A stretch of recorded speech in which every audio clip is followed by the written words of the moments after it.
I feel nauseous, believe me. Never had a lot of shit come easy. Had to work hard, struggle just to be me. Had to and what was left over I put towards my dreaming. But the only thing in life that has meaning are the things you gotta work for, believe me.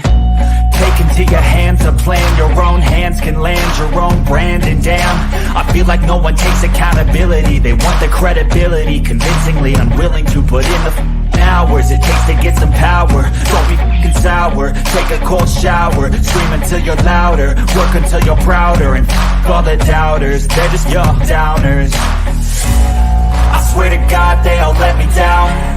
I always fought. I can tell you that 7 years after Freddie Gray, that was 2015, spring, April, May.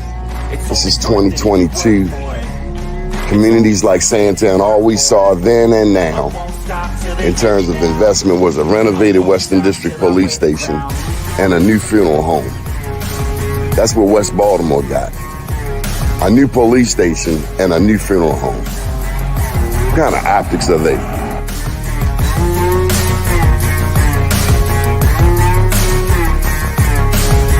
Was Freddie Gray any different than 1968 Baltimore riots? Dr. King's passing, killing, murder? This is the same? No, it wasn't. I mean, I think, well, first of all, people who are being violent and burning, that's, you know, all that's the same. But the point is what was the cause and what were they attempting to register? I always fought just to wear the crown. I'm off at these fucking clowns. I love you. They deserve it now. It's Got next. And I'll be up. It's only worth it if you work for it. I won't stop till they hear me now. I won't stop till I wear the crown. I swear to God they all let me down. I always fought just to wear the crown. I'm off at these fucking clowns.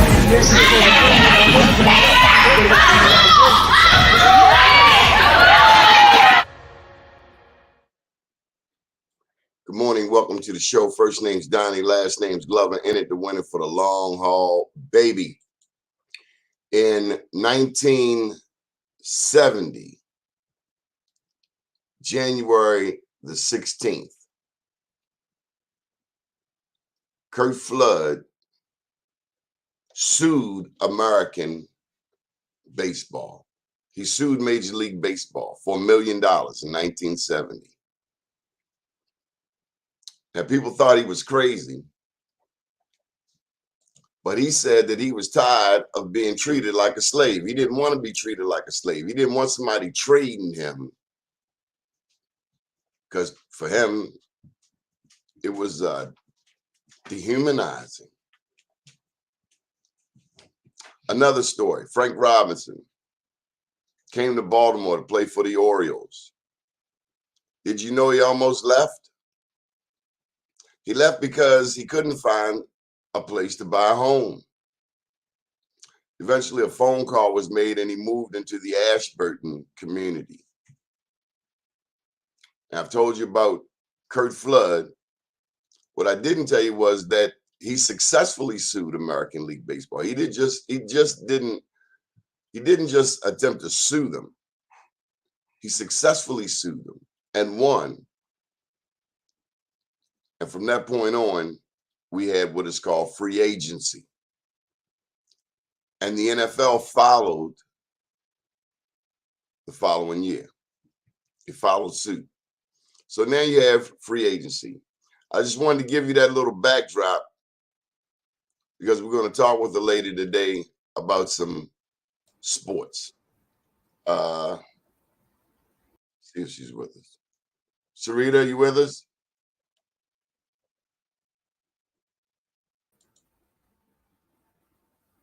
Can you hear me? Yes. How you doing? Good morning. How are you?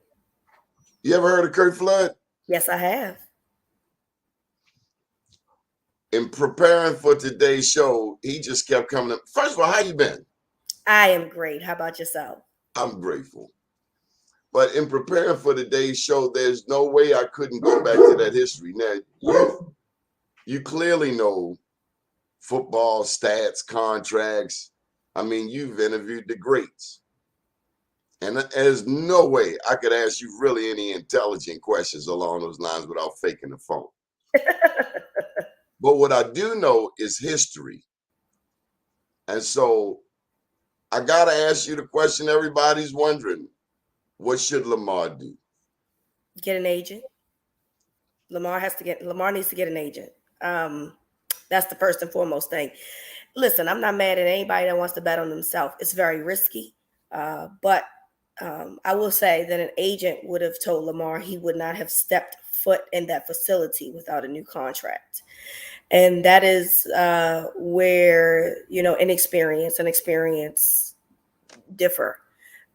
Because Lamar shouldn't have stepped in anybody's camp, mini camp, mandatory camp, training camp, until he had a contract.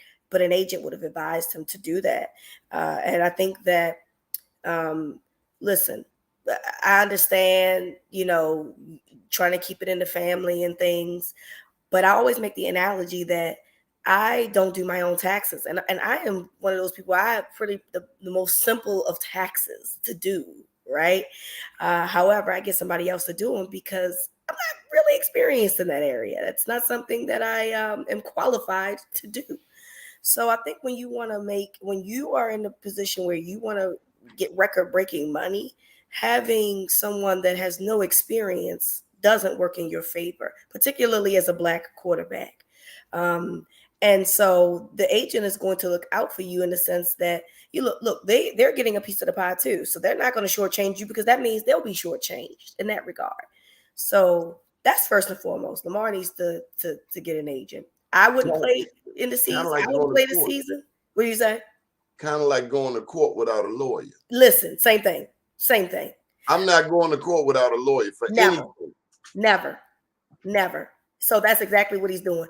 I mean, I personally wouldn't play out this season, but listen, that's what happens when you are not represented by someone with experience. So, but I don't understand how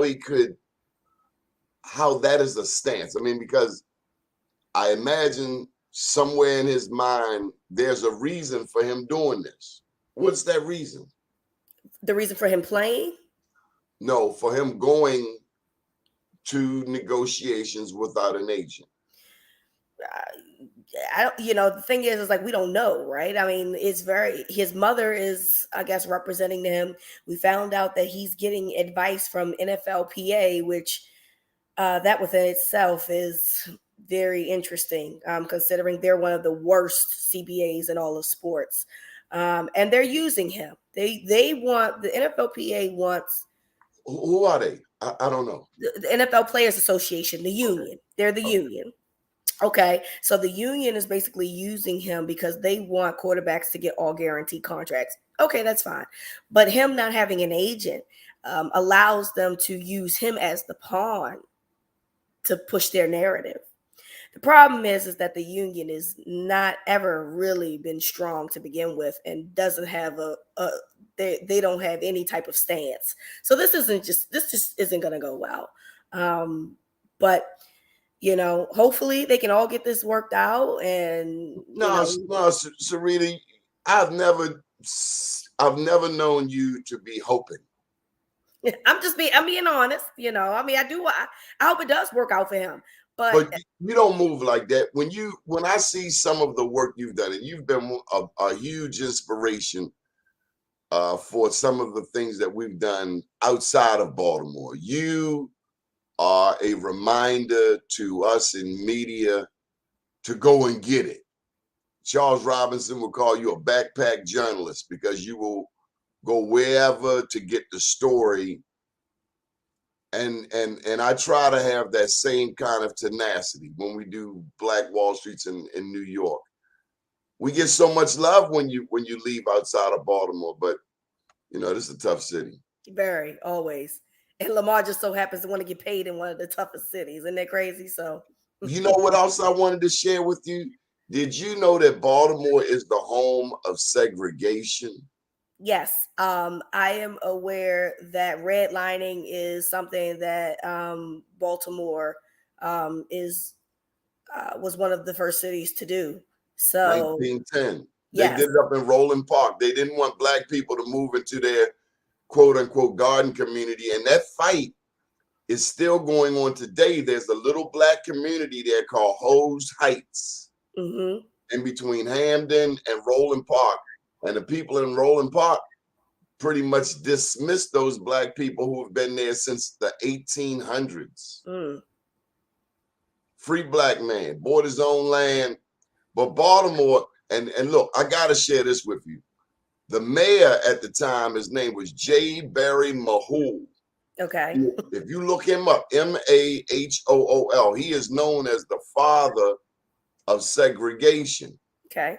And like you said, he came up with them 1910 rules that were replicated around the country about redlining. But there was a black man who put foot in his arse. His name was George McMecken, and they named McMecken Street after him. Interesting. He was a lawyer, and he had a brother-in-law who was a lawyer, Ashby Hawkins.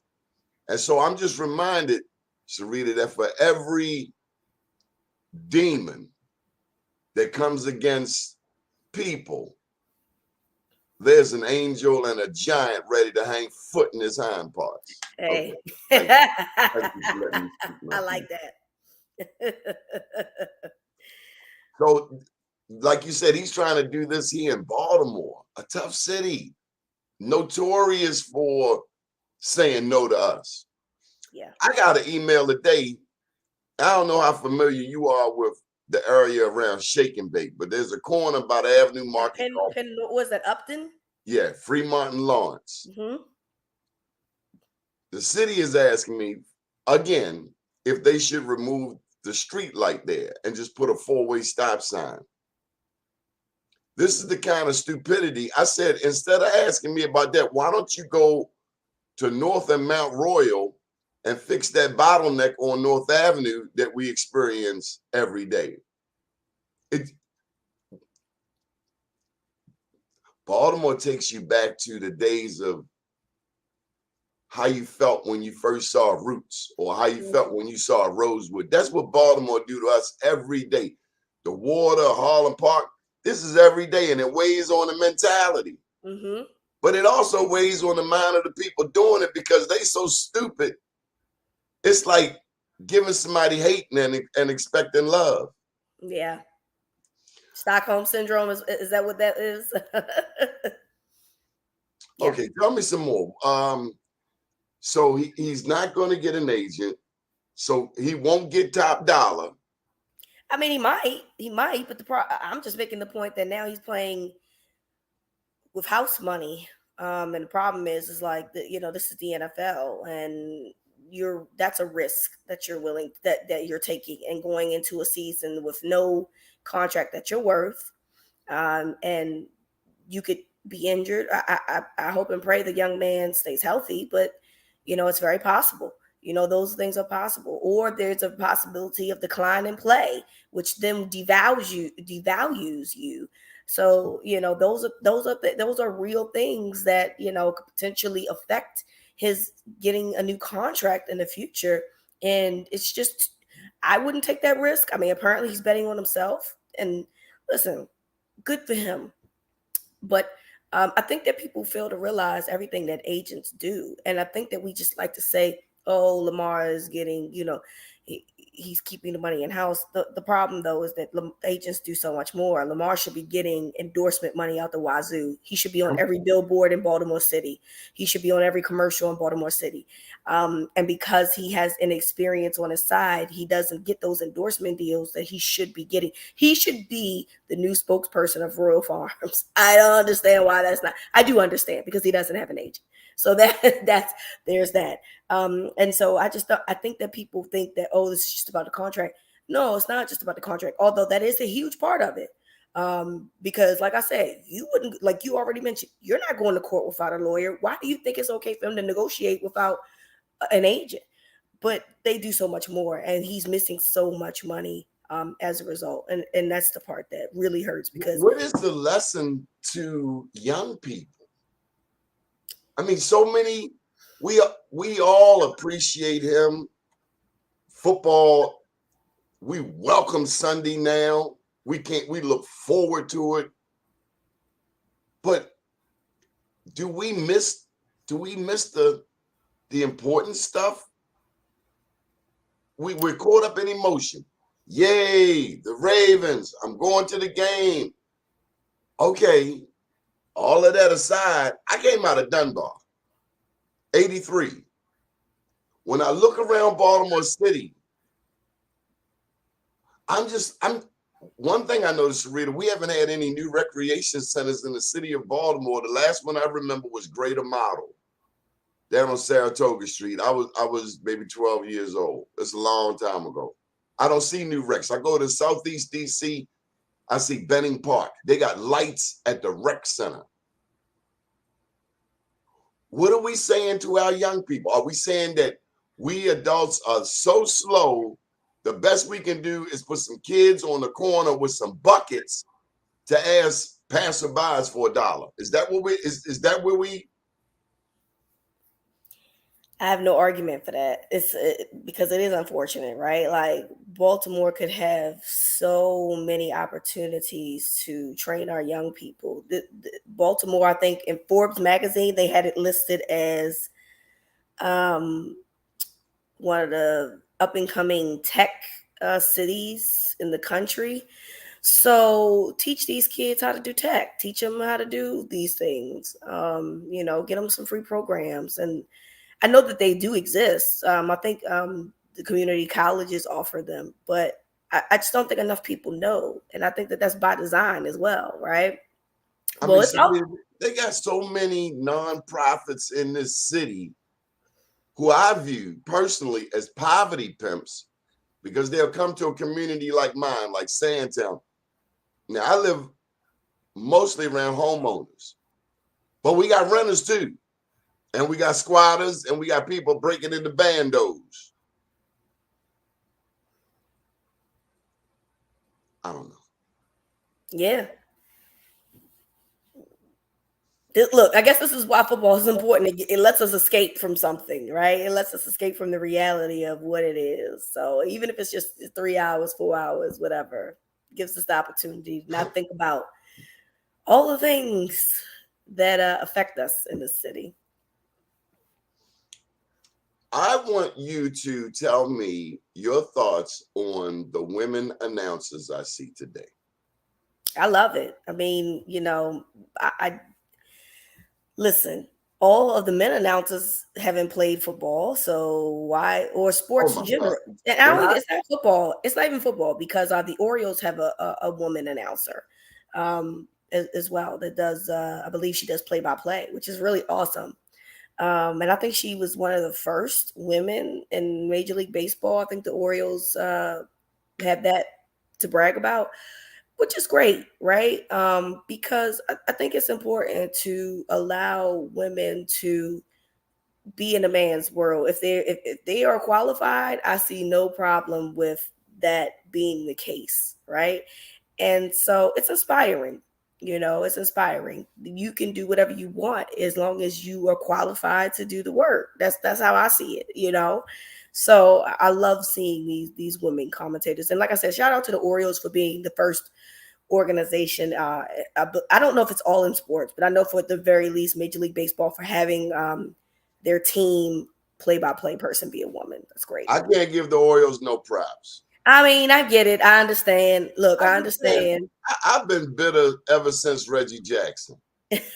That's a long time. I ain't lying to you. That's a long time, Fred. They treated Reggie Jackson like they were treating Frank Robinson, like they didn't want him to be here. Then Reggie went to New York and hit 3 home runs. I saw that game. I don't know where you were, but I saw that game, and I'll never, ever forget it. It was... I don't know if I was born yet, friend. 79, I think. Well, I was born. That was the year I was born. So there's that. I was a baby. I thought because... Fun fact: my father, Frank Robinson, lived across the street from my dad as an Really? Oriole, and In Ashburton? yes, yep, on Cedardale, and Frank Robinson would play an intricate part of helping my father make a decision on where to go to college because my father was all Maryland here at baseball and football, and Frank Robinson talked him. You know, sometimes my dad would take Frank Robinson to the airport for games, So and you know him? yeah, he would talk to him about. Apparently, my dad. He used to watch. He used to babysit somebody. I think that's the story he told me. I don't know. I ain't 100% about this, but the other story I do know. I know that he would take him to the airport for away games sometimes, and he would help him make a decision. So my dad went to Kansas State for college, and Frank Robinson was very instrumental in helping him make a decision on where to go. So yeah, it was great. I always liked Frank Robinson. My daddy used to talk a lot about him. Frank represented black manhood, but there were always people who hated on him, felt like he should have been more friendly to the fans, whatever. What I saw was a no-nonsense man. Yeah. It wasn't complicated. He was really no nonsense. Yep. And he went on to become manager for the Orioles. But it's also my problem with the Orioles, and it's my problem with American baseball. Black people have been priced out the game. Correct. They try to have that RBI program, which really has not done anything anymore. Baseball is very expensive from an equipment perspective, from the travel One bet team. is $400. Right. And so back in the day, remember we used, like, I think when I played softball, I had my dad's glove. You know what I mean? That was kind of how we played. We passed down our things from generations. But eventually that stopped because, baseball has gotten so expensive. People were no longer buying the equipment. And so, they try to tell you that they're trying to get back into, get baseball back into, urban areas or whatever, but they ain't doing a good enough job at it. And that's by design too. You know what I mean? It makes me think of Bingo Long and All-Stars, the Traveling All-Stars. Richard Pryor, Billy D. Williams, the movie about the Negro Leagues. I think they had an orange uniform with orange in it. But I'll never forget the scene in the movie where the young boy got called by the majors. And again, we're talking about all Negro League, all Negro, all black, everybody, the stadium, the concession, everything black. But they lured the first black in the movie to play for American baseball. And I remember, I think it was Richard Pryor and Billy D. Williams, their heads just like, damn. It's like crack first hitting the neighborhood. It's like, damn, there goes the neighborhood. And now we ain't got no baseball at all. So that's my problem. And the Orioles, they don't have no black people. Lee Mays, Ken Singleton, Al Bunbury, Paul. I mean, they have black people. They're not outside of Cedric Mullins. They're not black Americans. They're not black Americans. They're black Dominican. Yeah, they're black Dominican, black Cubans. They're not African American blacks. They're not American blacks. But kids don't see black men playing baseball no more. We grew up watching black men playing baseball. We definitely did. We saw it. And I had to, when I've seen different things on television, I realize now I don't even have a glove in my house. Maybe I do, but I damn sure don't know where it is.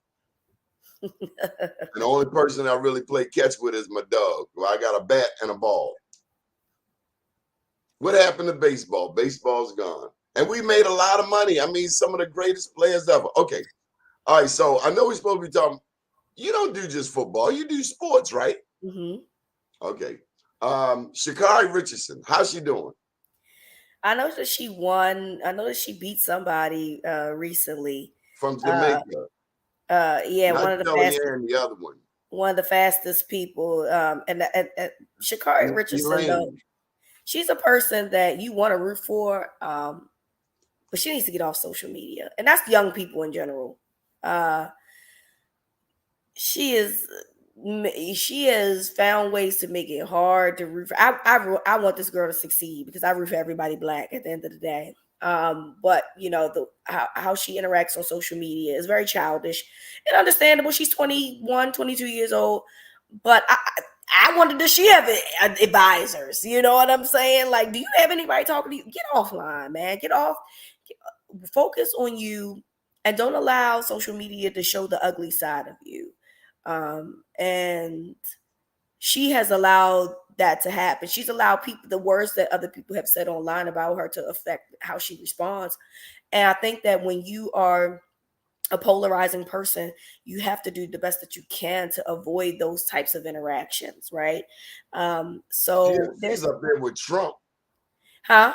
She's up there with Trump. I mean, she can make a comment, and that thing will go around the world. Well, yeah, but that's what I'm saying. Like, you know, when you're polarizing, you know, that's going to happen, you know. So I think sometimes, you know, we have to take a step back and not allow ourselves to get succumbed to things that we see about ourselves online, because it can absolutely make you respond. And then that's another conversation that we're having, instead of the way that she has rebounded, you know, from where she started in terms of she finished last, and now she, you know, beat this lady. That's a huge deal. And I don't think we're talking about it enough because of the distractions that comes with her. So I implore her, and I hope that somebody is advising her to just focus on herself and not be concerned about what anybody says about her on social media, because they're going to talk about her anyway. She's a black woman. It's going to happen. But you gotta tune those people out, and you have to strive to be great and force people to talk about you in a positive light. Give them nothing but reasons to talk about you in a good way, and not reasons to talk about you in a bad way. I'd like to ask you about the role of mental health. I mean, being an athlete, being a star athlete, one of the things I liken it to is being a politician. When a politician first comes on the scene, hey, Sarita, I want your vote. I want to represent you.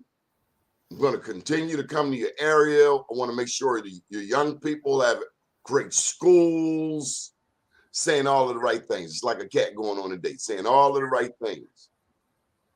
But then they get in there, and then we see who they really are.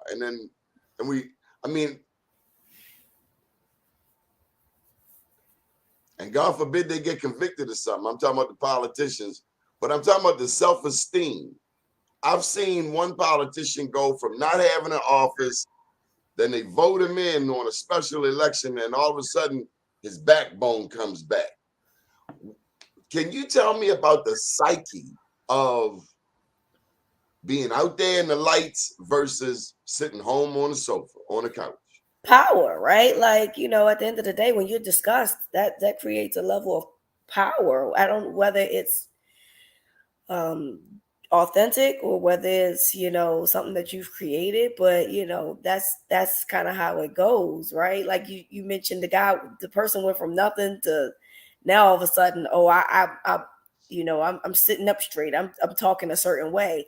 That's what happens when you're in a position of power, right? And I don't think that that's any different from like athletes, particularly, you know, athletes that are famous athletes, right? I think it just all depends on how everybody handles it. And yes, mental health does play a role into that. You know, sometimes people are talented, but they're not prepared for everything else that comes with it, including the power. And if you're from a mental health standpoint, if you're fragile, then you know that could be a make or break situation.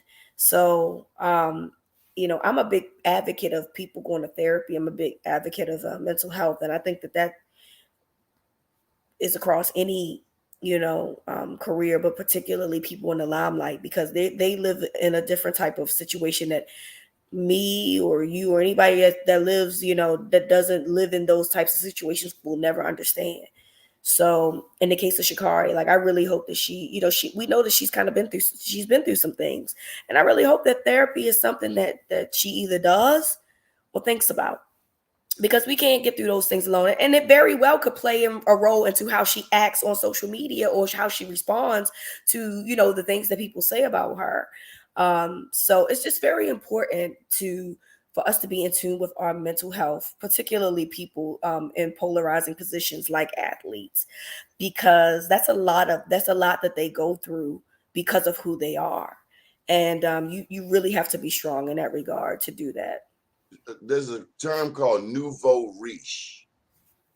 Nouveau, new, riche, rich, newly rich. And it's always been a thing. Somebody can dunk real good and all of a sudden they get a big time contract.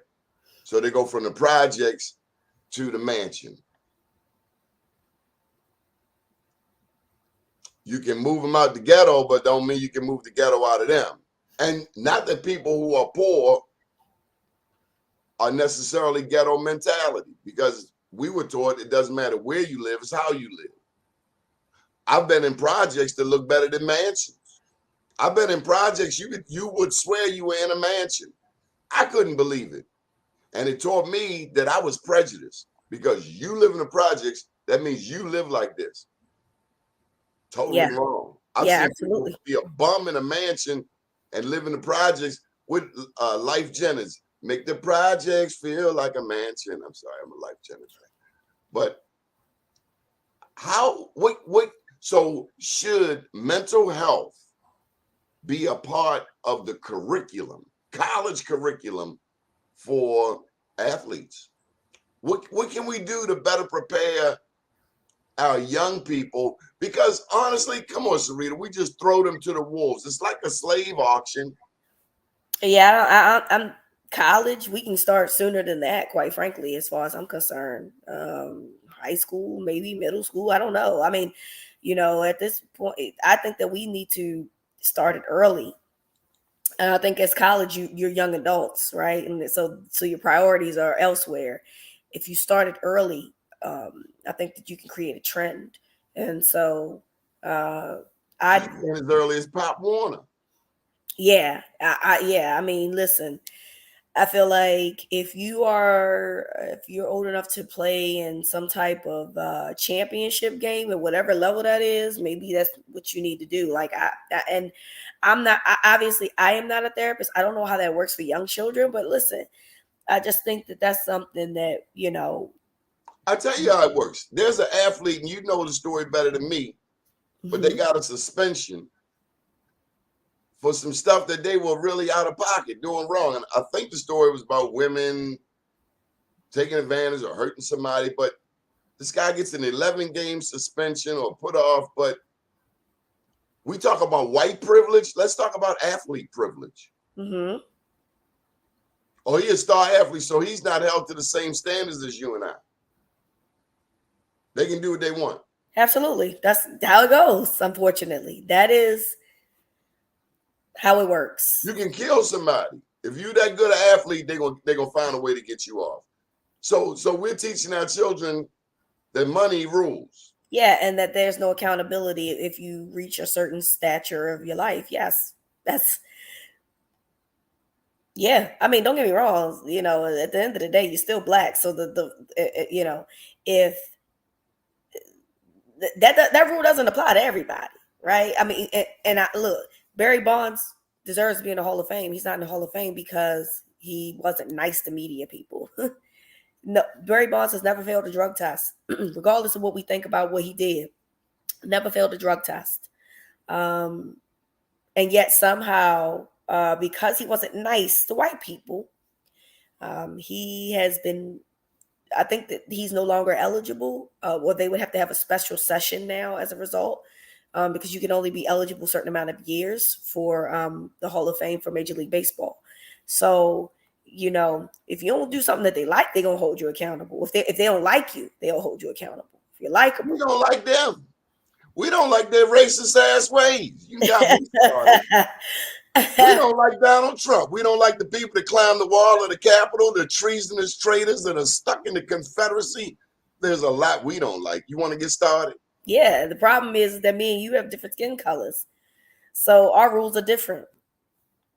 And sometimes it does. Sometimes that applies to famous people like Barry Bonds. Like I said, Barry Bonds is one of the most best baseball players I've ever seen personally, and yet somehow he's not in the Hall of Fame, and they're using steroids as the reason. Although he's never failed a drug test. Meanwhile, you have Big Papi David Ortiz failed a drug test, not nearly as good as Barry Bonds. Made it to the Hall of Fame.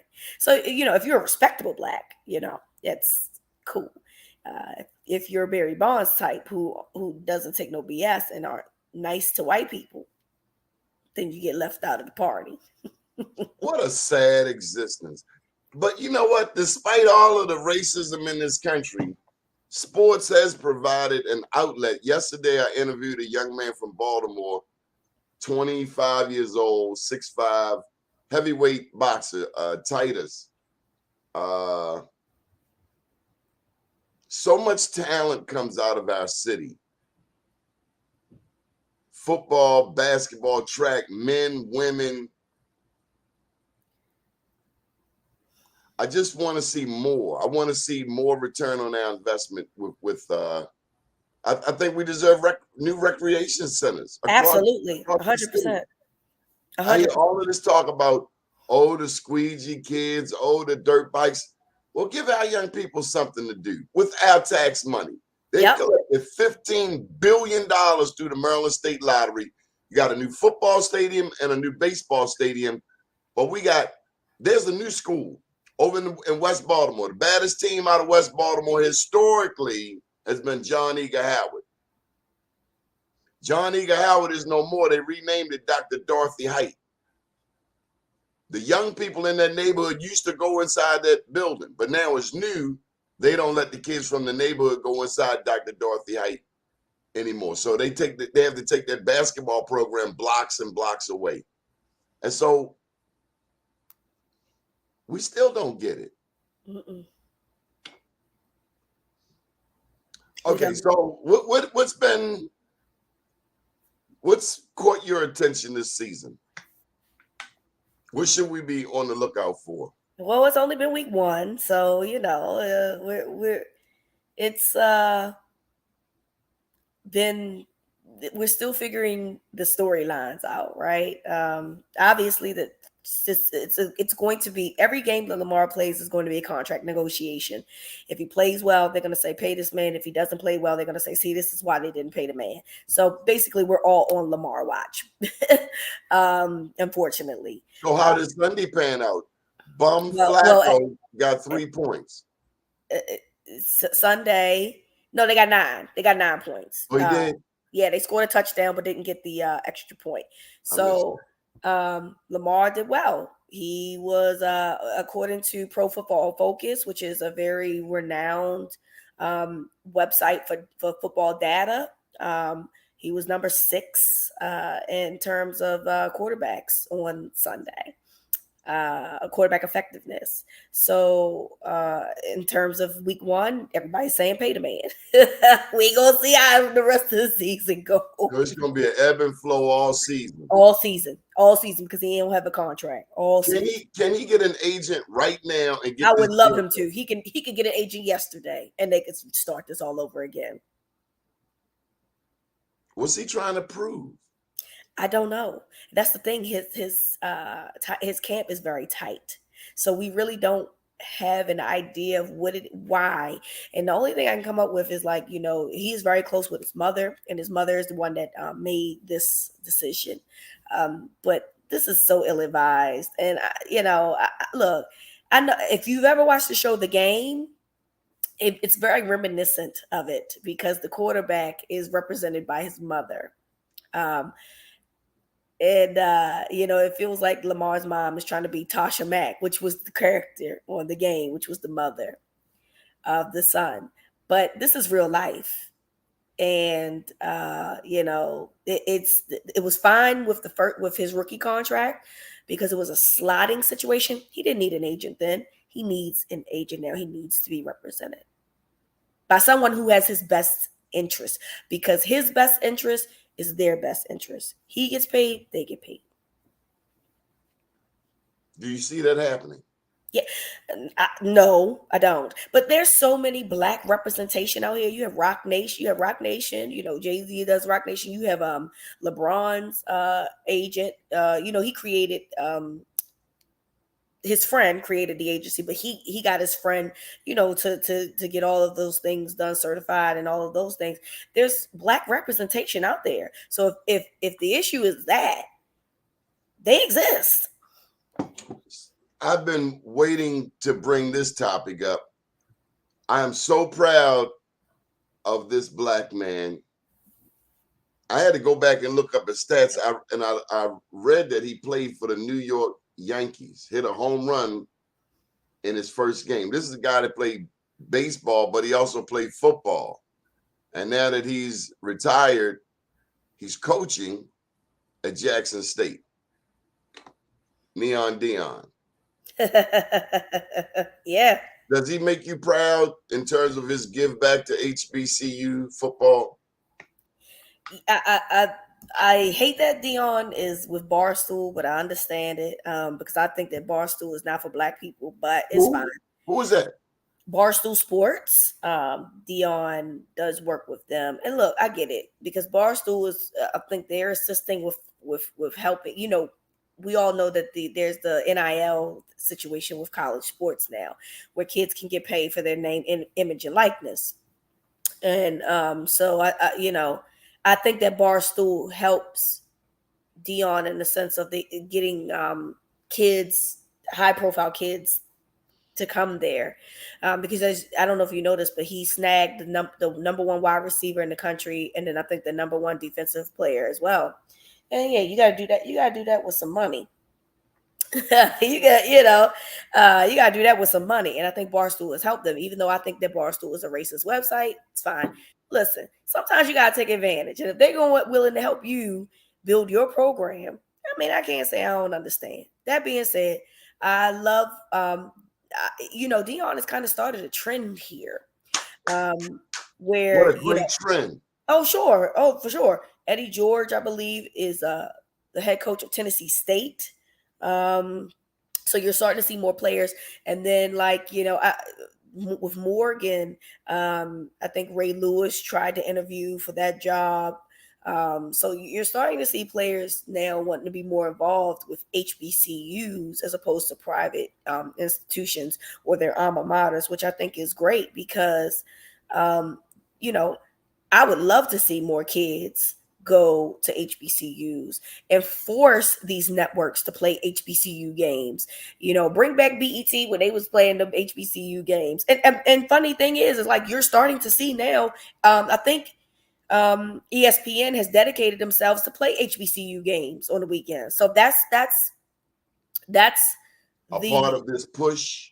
Absolutely, that's absolutely. Deion Sanders he's always going to be Neon Deion, prime time, whatever you want to call him. He's always going to be must-see TV. So, forcing the hand of ESPN to get involved in HBCU football, hey, that's just the beginning. But there's, it can lead to it's at least got the door open to have more access for kids to see more HBCU ball and whatnot. So, I just hope there's a trend that continues to grow, that, more NFL former players decide that they want to put back into their local, HBCU communities as opposed to PWIs.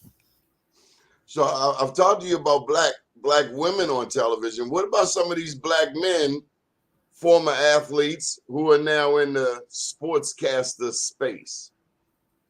And one that comes to mind is the Good Morning America guy who I see in every damn tweet nowadays, Michael Strayhorn, what's his name? Strahan. Okay. I'm seeing him on social media a lot about stuff nothing to do with news or sports. Well, he's removed. Well, he does do Fox on Sundays, I think, again, but he is big time now. He does, like you say, he does Good Morning America. He's been doing that for years. So we're not doing. He was on I think he had the show Michael and Kelly. I think he was doing that. Listen, he has, built himself to be bigger than sports, which is dope, right? It's about representation. And it's good to see somebody say, I'm gonna flip this sports thing when I retire and I'm gonna like make something of it, and it started with sports, and then it grew to news and then it grew to entertainment and all of these things. And like, shout out to Michael Strahan, man. Like, and I think Nate Burleson has also he got a commercial. I just saw him in a commercial. He has moved in his footsteps. Nate Burleson is a former player, played for the Seahawks. Started on as an analyst on NFL Network when he retired.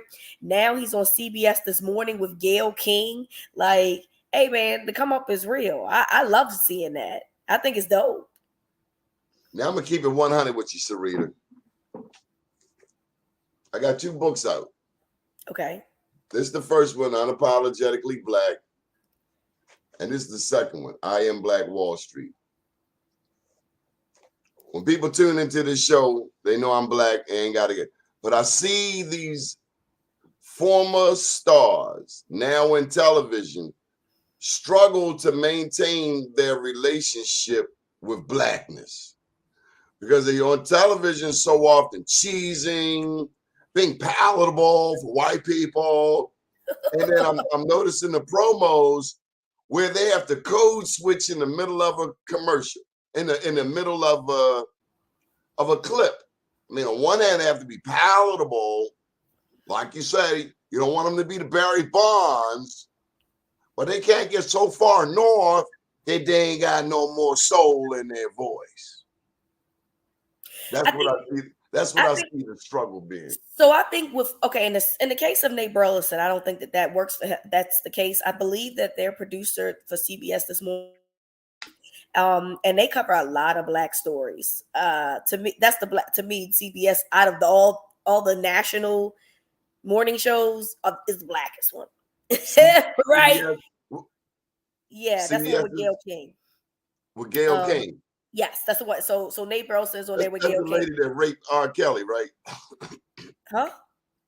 I said that was the lady that raped R. Kelly. Who did that? The television interview. Oh, Gayle. Oh, yes. When Gayle. Yes. That was, she did the interview, right? But their executive producer is a black lady, and they produce a lot of black stories. And so in the case of Nate Burleson, I don't think he has to code switch because it allows him to be himself. I do agree with you, like generally, like that's probably the case. They struggle to hold on to their blackness because they're making that money. I mean, you see it with comedians. After they go up a certain notch, you're not going to see them. Even Spike Lee.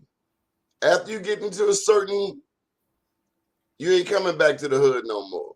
Oh, I disagree. I seen Spike Lee in the hood. Did you? Yeah, he still has a house over there. And so, there's some people that's like, look, there's some lines that get a little blurred when you are a person that is unapologetically black trying to make it in a white society. I understand that.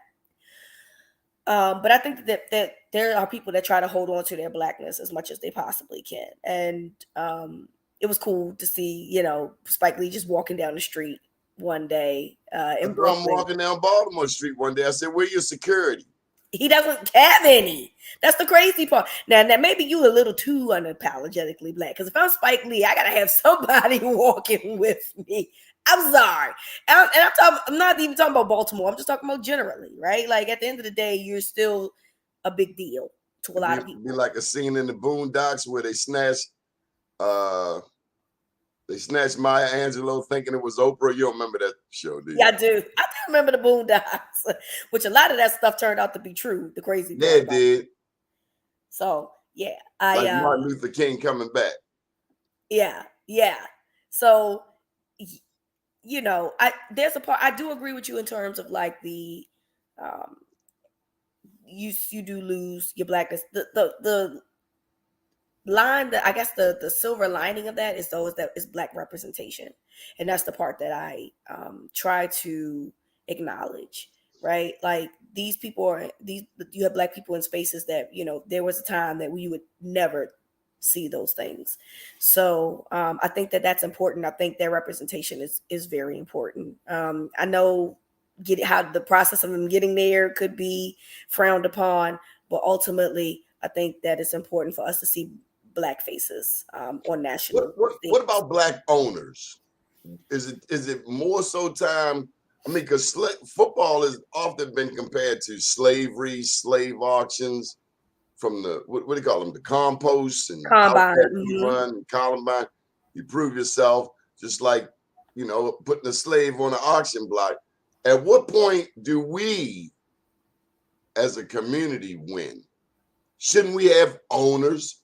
Is that too much money for us to afford? I mean, there would be no sports without Black people. I want us to see that there would not be sports without us. Even hockey.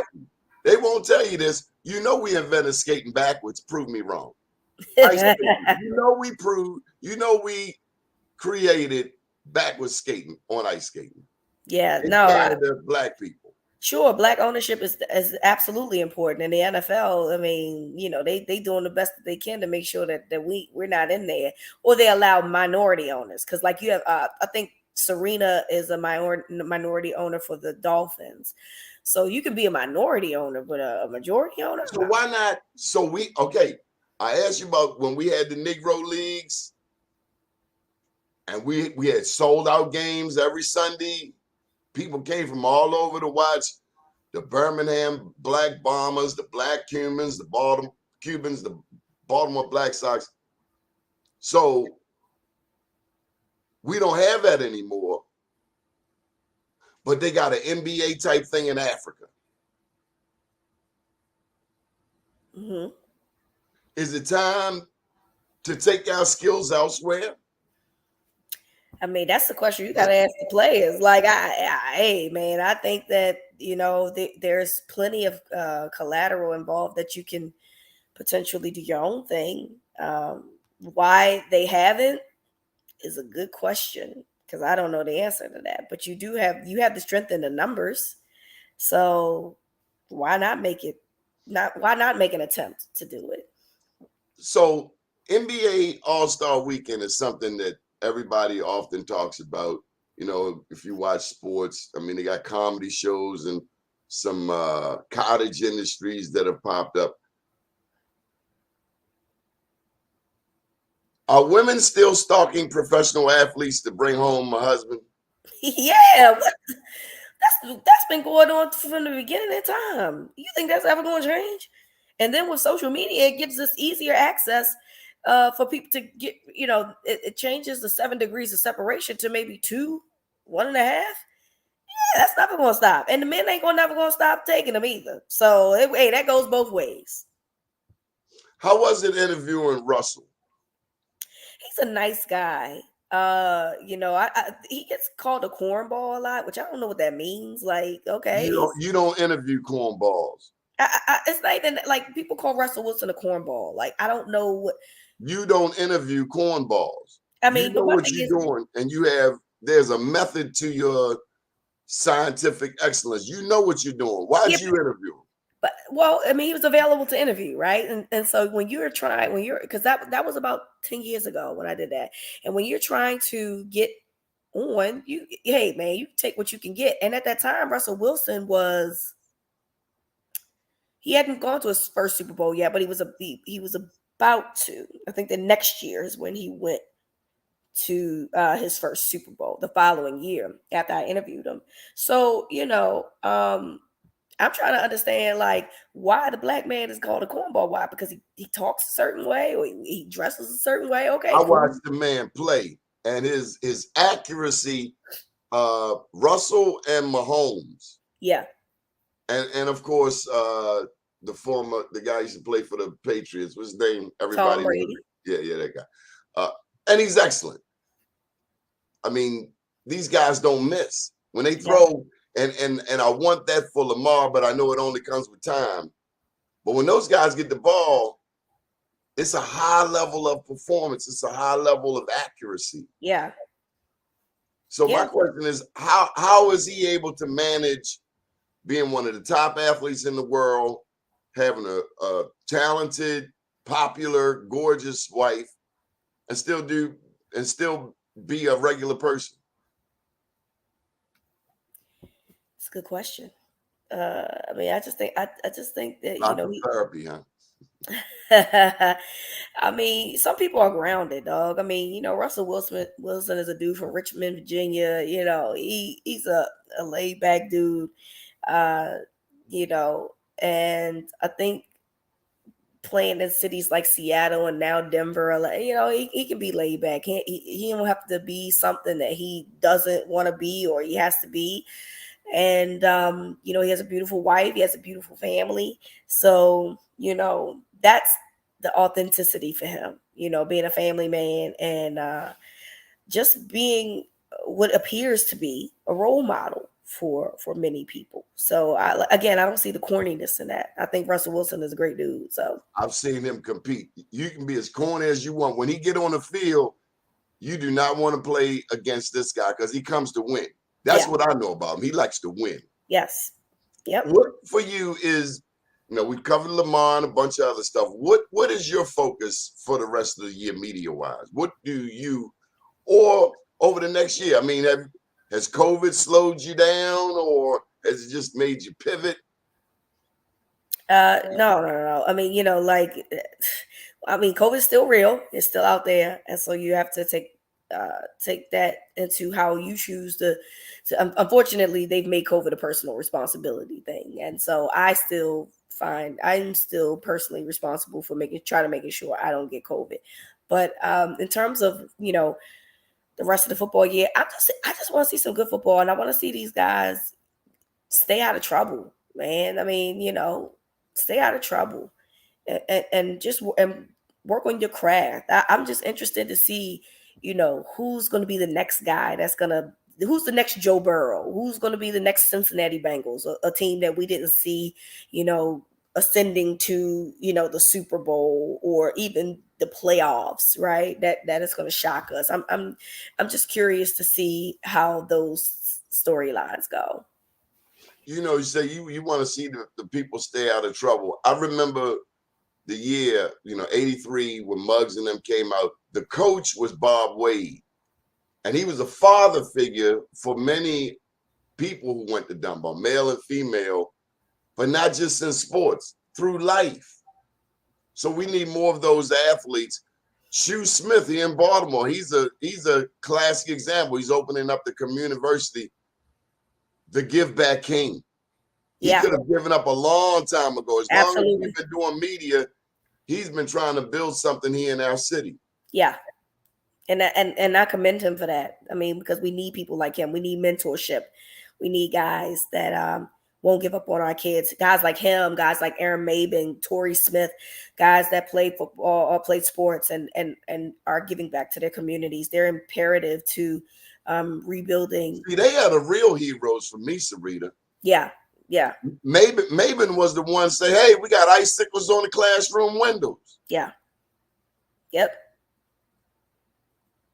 Use the celebrity for a good reason. Anything you want to add before we go? How can people get in touch with you? You can find me on Twitter, Instagram, Facebook at the NFL Chick, also Gridiron Gals. I do Ravens post game on 105.7 The Fan, so you can check me there on Sundays. And usually I'm on there on Tuesday nights as well. On 105.7 The Fan from 7 to 10. I'm not sure if I'm on there today because today is Tuesday, but typically I would be. So yeah, you want to be on the national scene? I mean, no. I'm never leaving my city. So no, the answer is no. I can see you doing anything. No, I don't want to. I'm happy being in the city that I live in and that I love. So I'm good. Me too. Thank you for joining us. Thank you for taking the time out of your schedule for us. Absolutely. Thank you for having me. I appreciate you. Good morning, world. Have a great day. And our prayers to Brother Bay and his family. He's being funeralized as we speak down at Wiley Funeral Home. God bless you, Brother Bay. Thank you for all that you did for the city of Baltimore, all of the people that you helped, people behind the walls, people on the streets, young people. May the ancestors welcome him into the kingdom. Ashe.